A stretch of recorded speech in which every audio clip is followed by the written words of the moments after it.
All right, guys, at the new house, making a server rack, and it is some terrible instructions, so I figured I'd throw together a quick DIY on it. I've already started the assembly. This is the entirety of the instructions, so pretty terrible, a lot of guessing. So this bottom piece with the casters all came together as one piece, and the first step is to put these two rails in the middle to connect the casters. That was easy enough. Through the bottom, you get this little bag of M8 by 16 bolts, they say. So this just screws up through the bottom into these little threaded holes. But the thing I didn't realize at first are that these pieces, while you have two of them that are identical, it matters which way you put them on. Shop Dog is here helping me, and as you can see, this one is shorter and this one is longer, because when you put this piece in it, the long end for the back is going to go inside this little long piece, and the short one for the inside goes inside the short piece. So you want the long ones on the outside for both of these. The first time I had one of them turned around the other way, and I didn't realize it until I started assembling these. So the next step is to put the tall ones on. You get a bag of a ton of these screws, and then you get another bag right here with these nuts. So these just go together on the inside. There's one here, and there are two on the outside. So I still have to put these two in.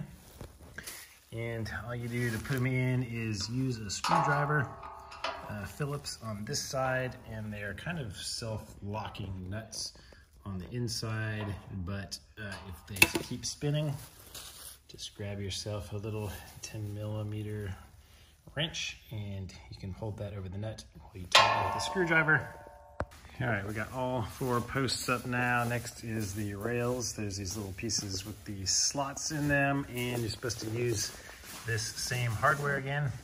So these rails are just gonna go up here, and with the long slots, you can line them up with these for the bolts, and you can see that every third one has a little notch in it, and I guess that helps you count them so you can line up the same one on that side.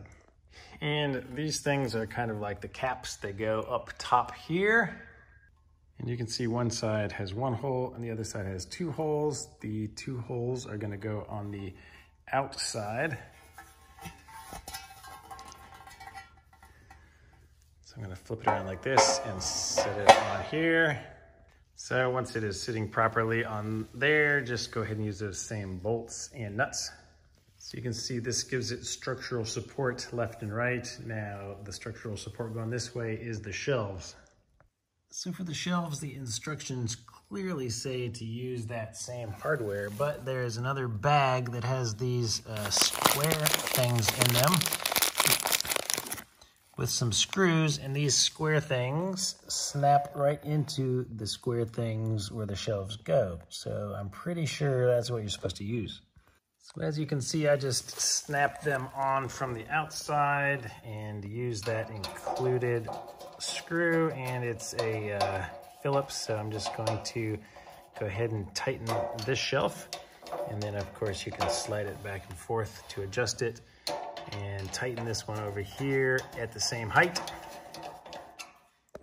All right, here is the final product assembled. It came with 3 sets of shelves, so I just placed them randomly for now to give it a little support. I'm sure I will move them around, but not too bad overall. I would say it's pretty solid construction. I've never owned one of these before, so I can't compare it to anything, but I think I'll be happy with it.